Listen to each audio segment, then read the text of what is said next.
payé par la ville, quoi. Et ils pourraient mettre la zone payante pendant le spectacle et tout. Ils pourraient carrément faire quelque chose dans le genre, hein. Ils le font pas.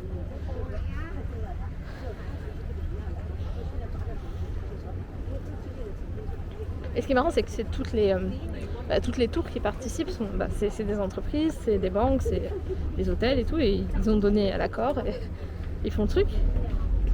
Alors il y en a qui participent pas, par exemple, ils n'ont pas donné leur accord, j'imagine, ils n'ont pas voulu participer. Mais tous ceux qui participent, je sais pas qui prend les frais d'électricité sur ça, mais voilà quoi.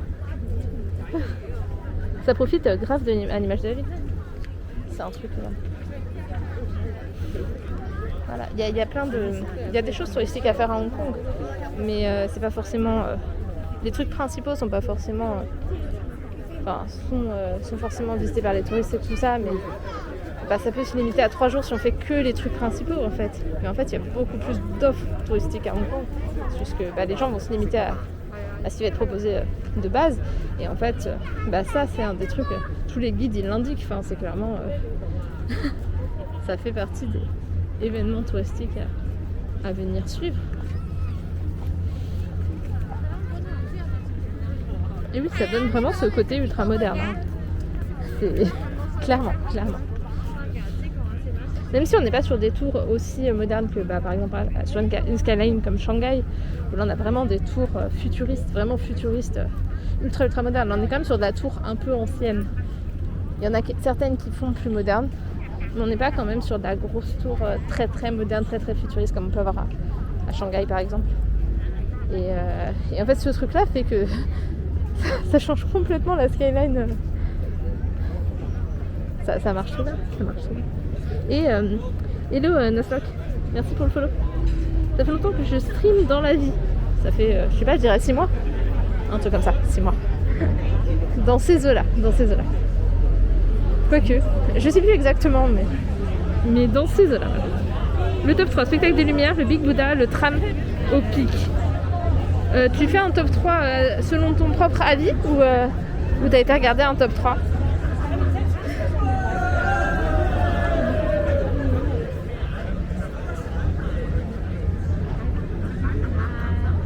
Parce que Paris en comparaison c'est très beau mais ça fait vieillot.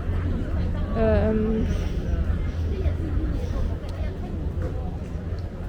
suis pas forcément d'accord. Mais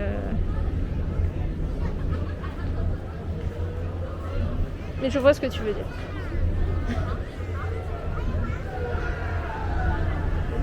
D'accord, je live qu'en IRL. Pour l'instant, alors je pouvais pas liver de jeu sur le PC que j'ai actuellement. Mais je vais peut-être me retourner, me remettre à jouer un peu en live potentiellement. Et j'ai déjà fait de la cuisine aussi, en stream cuisine. Je fais un peu de tout, mais principalement IRL.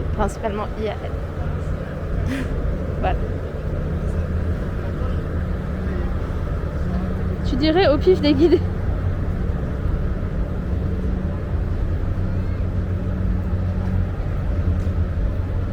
Il est trop beau là, l'Aqua Luna.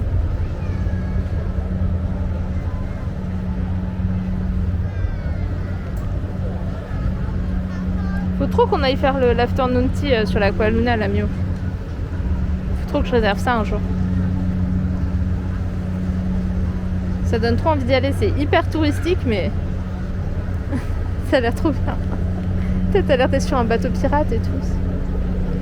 C'est trop cool.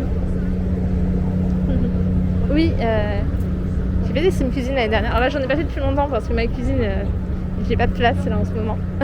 Faut que je refasse de la place, que je range des choses. Mais je vais sûrement en refaire. Parce que le problème de Hong Kong, c'est qu'on a des toutes petites cuisines. Donc, il faut que ça soit rangé au maximum pour que je puisse faire un peu d'image. Sinon, c'est très compliqué. Voilà. Et c'est vite. Et les rares emplacements qu'on a sont vite pris par soit des appareils électroménagers, soit juste des choses qu'on pose pour ranger, quoi. Donc c'est un peu compliqué. Et Oh là, merci. Oh, raid, magnifique. La colonna, c'était le bateau. Enfin, le nom du bar sur le bateau. Et merci pour le raid, déchetterie. Merci beaucoup. C'est super sympa, Mais bienvenue à tous pour ceux qui viennent pour la première fois et ceux qui reviennent. Bienvenue, re-bienvenue. Voilà.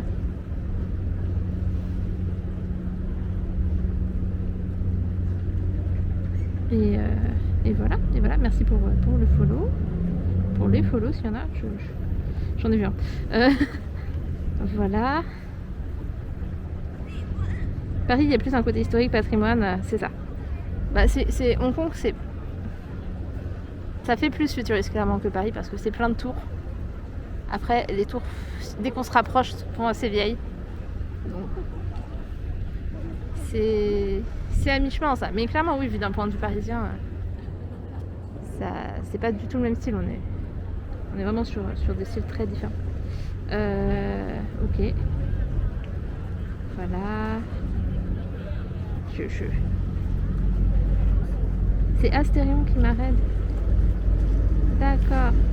Merci beaucoup.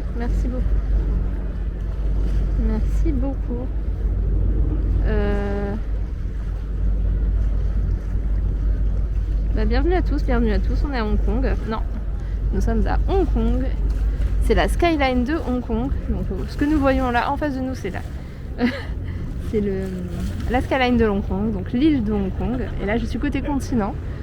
Et là, on vient de finir le spectacle des Lumières qui a lieu tous les jours à 20h. Et je continue un peu la balade le long de la skyline. Et après, on va prendre le bateau. Voilà. Je lis un peu ce qui se passe. Mais non, moi, je vais pas partir sur.